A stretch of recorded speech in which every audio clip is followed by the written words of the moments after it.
വെറും 90 ദിവസം, അതായത് 3 മാസത്തെ UDF ഗവൺമെന്റിന്റെ ഭരണ നേട്ടങ്ങൾ ഇതൊന്ന് കേട്ടോക്കി. പിന്നെ പണ്ട് കാലത്ത് കാരണവന്മാരുടെ പഴഞ്ചൊല്ലുണ്ട്, എരണം കെട്ടവൻ നാട് ഭരിച്ച നാട് മുടിയെന്ന് പറഞ്ഞ പോലെ.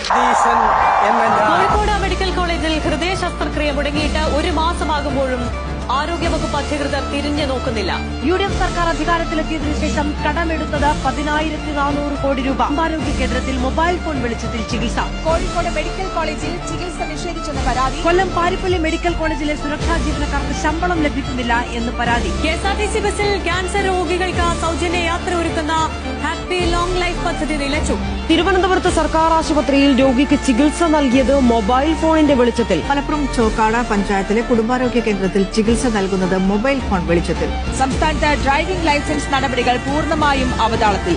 സംസ്ഥാനത്ത് ഡിജിറ്റൽ സർവേ താളം തെറ്റുന്നു. അങ്കണവാടികളിലേക്ക് വിതരണം ചെയ്ത ഭക്ഷ്യക്കിറ്റിലും ക്രമക്കേട്. അവശ്യ സാധനങ്ങളുടെ വില വർദ്ധിച്ചതോടെ സ്കൂളുകളിലെ ഉച്ചഭക്ഷണത്തിലും പോഷകാഹാര വിതരണത്തിലും പ്രതിസന്ധി. ഓണത്തിന് സ്കൂൾ കുട്ടികൾക്ക് നൽകിയിരുന്ന അരിയും വെട്ടി.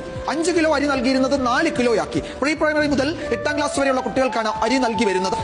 ആശുപത്രികളിൽ രോഗികളെ നിലത്തു കിടത്തില്ല എന്ന ആരോഗ്യമന്ത്രിയുടെയും വകുപ്പിന്റെയും പ്രഖ്യാപനം പാഴ്വാക്കായി. പനിയും പകർച്ചവ്യാധികളും വർദ്ധിക്കുന്നതിനിടെ കോഴിക്കോട് മെഡിക്കൽ കോളേജ് ആശുപത്രിയിൽ ചികിത്സയ്ക്കെത്തുന്ന രോഗികളിൽ വരാന്തയിലും നിലത്തുമാണ് കിടക്കുന്നത്.